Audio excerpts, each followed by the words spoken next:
So welcome everybody to the Steam Star Network. This is the Voices of the Underground. We are live with Mahbod. Mahbod is from Everipedia, a competitor of Wikipedia. It's the encyclopedia of the internet, but with a little more, would you say, sass, a little more social? So there's two sides to it. One side is we wanted to just make Wikipedia better. That's like how this all started, is how can we just take Wikipedia, which is a cool site, but it's really, really old, and just make a better version of it. The biggest idea we've had for making it better is what if we make a blockchain version of Wikipedia? Was that your idea from the beginning? How did Everipedia start? So none of it was my idea. The reason I got into it was I was a big fan of Wikipedia, and I always really wanted a Wikipedia page. Wikipedia has something called a notability requirement to get a page. So then when I was at my last company, Rap Genius, someone made me a Wikipedia page and it got deleted. They said that I'm not important enough to have a Wikipedia page. And I was just kind of heartbroken, you know? So then 2 years later, I was giving a talk at UCLA, and Sam came to my talk and he showed me my Everipedia page. And I just kind of had a eureka moment. I was like, if I wanted one of these so badly and they wouldn't let me have one, there's probably a lot of people who feel the same way that I do.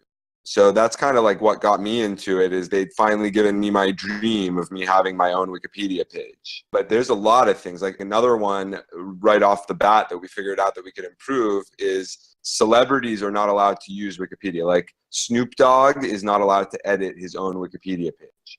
So on Everipedia, we have verified accounts. It's like if a celebrity's on Instagram and they have a check mark next to their name and stuff, we want to do the Wikipedia version of that. I even mentioned it to a colleague the other day, trying to explain that this is a decentralized Wikipedia. And they were like, well, isn't Wikipedia decentralized? No, not at all. People are still under that illusion, because I think that's what it was intended to be, right? Decentralized, I'm still not 100% sure what it means. So one thing it means is once we roll out the tokens and start doing like the crypto version, the idea is for the creators of the content to own their own content. So it's not like Wikipedia where it's a non-profit and no one owns it, and it's not like Facebook where Mark Zuckerberg owns all of it either. It's going to be that everyone gets tokens proportional to what they've contributed. And the tokens literally are the site. So this is only true of EOS, which is the token that we're building on. It's the competitor to Ethereum. With EOS, you are actually hosting the site on the tokens. So like most sites are hosted on something called AWS. It belongs to Amazon. So like that's who Facebook and Twitter have to pay money to every month to keep the site up. So we are not going to be paying servers. For us, the way that it's going to work is the electricity that goes into printing our tokens is the same electricity that's going to be used to power our site. We're going to be saving electricity overall, and it's going to be cost effective. And then the coolest thing about it is that it makes Everipedia impossible to censor. Wikipedia is censored in 20 countries right now. Everipedia is not going to be censored anywhere. It's impossible to censor the blockchain. Like Everipedia now, can you access it anywhere? The way that our Turkish community started is that some smart Turkish guys figured out that they can access all of Wikipedia through Everipedia. They're IQ tokens, right? I read that they're going to be used to incentivize truthful or better content, rather than having this back and forth squabble over what's right or what's true. Anybody can upload content, but the ones that are verifiable, they're the ones that'll do the best. That's the design of the tokens. The reason why investors would want to buy these tokens and users would want to earn these tokens is that they are the votes in the governing mechanism of the site. And like if this site becomes the replacement for Wikipedia, if this becomes like the biggest site on the internet, that's going to be very, very valuable. But then they're designing them in a way to prevent abuse also. So it's going to be just like a robust, democratic voting mechanism to keep the quality up on the site.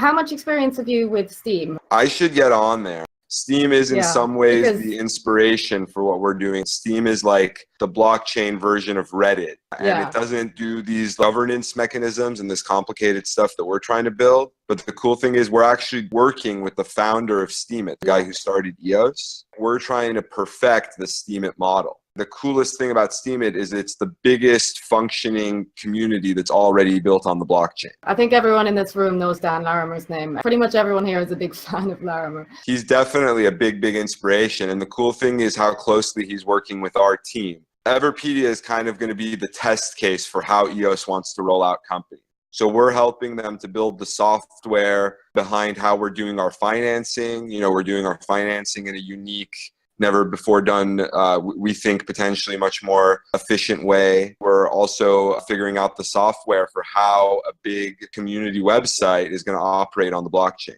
What I was wondering was just how similar this is to Steam, because Steam has a lot of issues. And I think that's one of the reasons Dan kind of gave up on it, was that he was seeing these issues, but he wasn't able to address them without being backed up by the community. And he wasn't getting that support. If you have this connection with Dan, if Dan is really helping you forward, I'm sure he knows the issues that you could face. And so he's probably trying to help avoid those. But I wonder what those are. Yeah, well, that's what he wants to do. I know that he's working on the new version of Steam it also, which I'm guessing is going to incorporate some of the stuff we're working on too. So he's building like the EOS version of Steam it right now. One thing that we brought to the table that I think he's very happy about is the co-founder of Wikipedia joining us. Larry Sanger said he wants to join the company. He joined as Chief Information Officer. And he says this was like the vision originally with Wikipedia. Like back in 2001, they were sitting there building Wikipedia and they were like, how cool would it be if we had some way for everyone who's building this site to own it? And back then it was impossible. So what they ended up doing was just turning it into a nonprofit. But now there's like basically the technology that he's been waiting for 20 years, where the community is just going to own it.